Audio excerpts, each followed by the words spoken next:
Hello everyone. Today I want to share a remarkable and tragic story about a secret military operation. This happened in 2019. A team of U.S. Navy SEALs went into North Korea to plant a device that could listen to the country's leader, Kim Jong Un. Well, this mission was so risky that it needed direct approval from the U.S. president.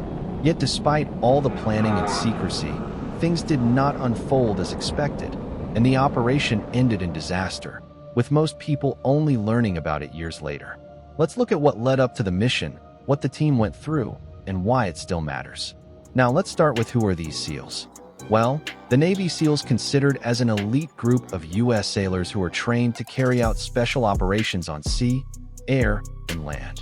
They are known for doing dangerous and secret tasks. Within the SEALs, there is a unit called SEAL Team 6. It became famous when its members killed Osama bin Laden in 2011. As the SEAL Team 6 is made up of smaller groups known as squadrons. One of these groups is Red Squadron. This is the group that took part in the North Korea mission. To understand the mission, it helps to know what was happening between the United States and North Korea in early 2019. The two countries were talking about North Korea's nuclear weapons. U.S. President Donald Trump and North Korean leader Kim Jong Un met 3 times. They were trying to strike a deal. At the same time, U.S. intelligence agencies had trouble finding out what was happening inside North Korea's leadership. Human spies were hard to plant, and communication lines were hard to intercept. Officials worried that North Korea might keep secrets that could surprise them. To reduce this blind spot, they planned to put a small listening device near the North Korean coast so they could hear important messages. Because this operation involved crossing into enemy territory during sensitive talks, it was extremely risky. If the SEALs were caught, the talks could fall apart and the men could be taken hostage. That is why the plan needed direct approval from the president. According to reports, President Trump gave that approval, but when journalists later asked him about it, he said he knew nothing about the mission. Well, the plan itself was complicated. The SEALs would deploy from a nuclear-powered submarine. From there, they would ride in 2 tiny underwater vehicles called mini-subs, or wet subs. These vehicles are like small torpedoes with seats. The riders are partly exposed to the water, so they have to wear scuba gear and special suits to stay warm. The route to the North Korean coast was long and cold. The water was about 4 degrees Celsius, around 40 Fahrenheit. So the men wore heated suits and practiced spending hours in freezing water. They rehearsed the mission for months. They practiced getting out of the mini-subs, sneaking onto shore, hiding the listening device, and escaping without being detected by drones or guards. The mission was given the green light when Trump and Kim were preparing to meet in Vietnam in February 2019. Timing was important. The device needed to be in place before the leaders met so the U.S. could gather useful information. On the night of the mission, about 8 SEALs took their positions inside a nuclear submarine in the Sea of Japan. They boarded their 2 mini-subs and started the long, cold ride toward the North Korean shore. It took hours. The water was bitterly cold, and they had to be completely quiet to avoid detection. When they finally reached the coastline, they left the mini-subs, swam quietly to shore, and prepared to plant the device. Up to this point, everything had gone according to plan, but then something happened that they didn't expect. In the darkness, they saw a small North Korean fishing boat. The boat was shining flashlights and drifting very close to where the SEALs had landed. The team had no way to radio their commander. The mission required radio silence, and they carried no long-range radios. The SEALs were in a dilemma. If the fishermen saw them, the entire mission and perhaps the ongoing diplomatic talks could be destroyed. After a quick discussion, a senior enlisted SEAL decided there was no choice but to stop the boat. He opened fire, and the other team members joined him. The SEALs killed everyone on the boat. They pulled the bodies into the water and used knives to puncture the lungs so the bodies would sink and not float to the surface. When they looked at the bodies, they made a horrifying discovery. The people were unarmed civilians who had been diving for shellfish. It was a tragic mistake. The SEALs realized that the mission had been compromised. The risk of discovery was now very high, and they had already killed innocent people.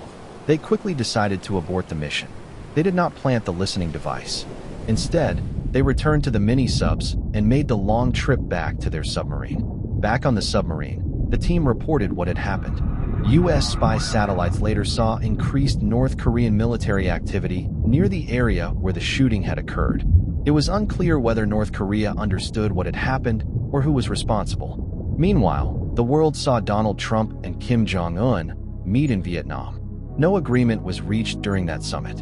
And just a few months later, North Korea went back to testing missiles. Well, for years, the mission remained secret. According to reports, key members of the U.S. Congress who oversee intelligence activities were not informed about the operation, either before or after it happened. By law, the White House is supposed to tell select lawmakers about covert operations, so some observers believe this lack of notification may have violated federal law. People involved in the mission were later promoted, but the operation was never publicly acknowledged. In 2021, after a change in administration, President Joe Biden's team briefed key members of Congress about the mission. The details of the mission were still classified, meaning they remained secret. When the story finally came out in news reports in 2025, it shocked many people.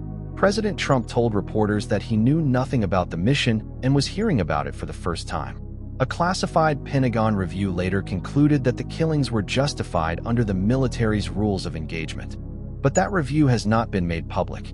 U.S. Senator Mark Warner, the top Democrat on the Senate Intelligence Committee, said that while he could not confirm or deny the story, it showed why Congress needed to perform proper oversight.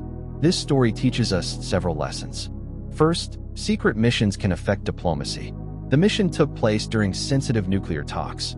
If the civilians had been spotted or the bodies had washed ashore, North Korea might have believed the United States was planning an attack. That could have sparked a dangerous confrontation. Second, the story raises questions about transparency and accountability.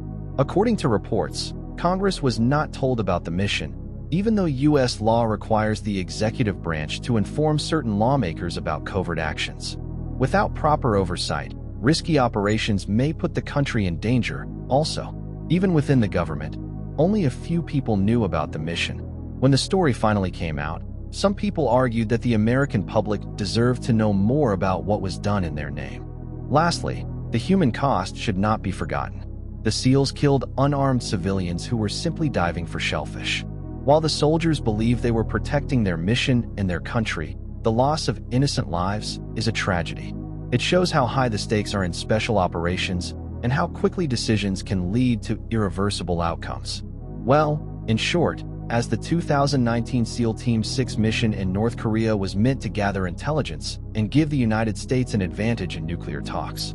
Instead, it ended with the deaths of civilians, the mission's failure, and questions about legal and ethical boundaries. The story remained hidden for years, highlighting how secret operations can stay in the shadows. By understanding what happened and why, we can better appreciate the dangers of covert warfare and the importance of transparency and oversight.